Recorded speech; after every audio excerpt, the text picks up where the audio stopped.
दिल्लीच्या मुख्यमंत्री पदासाठी भाजपामध्ये जोरदार रस्सीखेच सुरू असल्याचं बघायला मिळत आहे। मुख्यमंत्री पदासाठी 6 दिग्गज नेत्यांची नावं चर्चेत आहे। प्रवेश सिंग शर्मा, स्मृती इराणी, मनोज तिवारी यांच्या नावाची सध्या चर्चा आहे। मनजिंदर सिंग सिरसा, विजेंदर गुप्ता, वीरेंद्र सचदेवा यांचीही सध्या नावाची चर्चा होऊ लागली आहे। दिल्लीच्या मुख्यमंत्री पदाची माळ नेमका कुणाच्या गळ्यात पडणार याची उत्सुकता आता वाढल्याचं बघायला मिळत आहे। दिल्ली विधानसभेचा निकाल आला, भाजपाला घवघवीत असं यश आलं। मात्र मुख्यमंत्री पदासाठी भाजपमध्ये ही जोरदार रस्सीखेच सुरू असल्याचं बघायला मिळत आहे।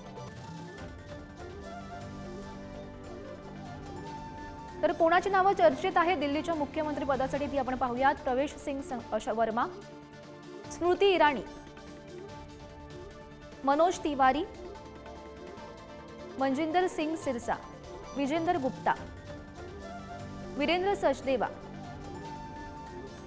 सध्या ही 6 नावं दिल्लीच्या मुख्यमंत्री पदासाठी चर्चेत आहेत आणि या नावांसाठी खरं तर जोरदार रस्सीखेच सुरू असल्याचं बघायला मिळते। नेमके कुणाच्या गळ्यात ही दिल्लीच्या मुख्यमंत्री पदाची वर्णी लागते, माळ पडते, हे पाहणं सुद्धा महत्त्वाचं असेल। या संदर्भात अधिकची माहिती जाणून घेऊयात। आमचे प्रतिनिधी शिवाजी काळे सध्या आपल्यासोबत आहेत। शिवाजी, महत्त्वाची खरं तर अपडेट म्हणावी लागेल, दिल्ली विधानसभेचा निकाल लागला, भाजपाला घवघवीत असं यश आलं, त्यानंतर मुख्यमंत्री पदासाठी भाजपामध्ये जोरदार रस्सीखेच असल्याचं पाहायला मिळत आहे। 6 नावं सध्या दिसत आहेत।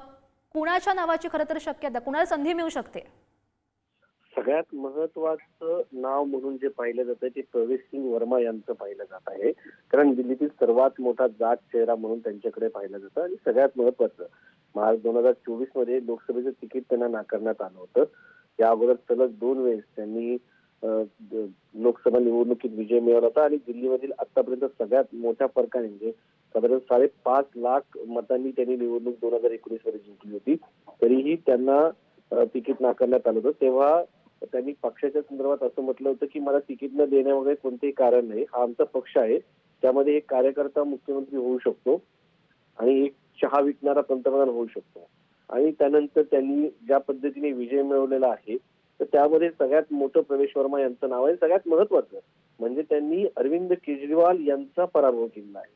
जे केजरीवाल बोलत होते की या जन्मामध्ये माझा पक्षाचा कोणीही पराभव करू शकत नाही, त्यांचा या जन्मामध्ये 2025 मध्ये साधारण 4089 मतांनी पराभव झालेला आहे।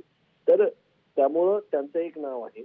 एक साधारण दिल्ली विधानसभा निवडणुकीमध्ये आपण जर पाहिलं तर एक पूर्वांचलचा सातत्याने उल्लेख केला जात होता। पूर्वांचल संदर्भात महामंडळ स्थापन केलं जाईल अशी घोषणा दिल्लीमध्ये करण्यात आली होती। त्यामध्ये सगळ्यात महत्वाचं नाव आहे मनोज तिवारी। दिल्ली विधानसभा निवडणुकीमध्ये यांचा मोठा प्रचार होता आणि पूर्वांचलचे नेते म्हणून सातत्याने त्यांचा उल्लेखही होता। दिल्ली लोकसभा निवडणुकीमध्ये आपण जर पाहिलं असेल तर 7 जागा आहेत, त्यापैकी फक्त एकमेव मनोज तिवारी असे होते की त्यांचं तिकीट कापण्यात आलं नव्हतं। त्यामुळे मनोज तिवारी यांचं नाव देखील आपल्याला समोर असताना पाहायला मिळतंय। आपण तिसरं नाव जर पाहिलं तर शिवाजी करते, दिल्लीचा मुख्यमंत्री नेमका कोण ठरतो, कुणाच्या गळ्यात मुख्यमंत्री पदाची माळ पडते हे पाहणं महत्त्वाचं असेल। धन्यवाद दिलेल्या सविस्तर माहितीसाठी।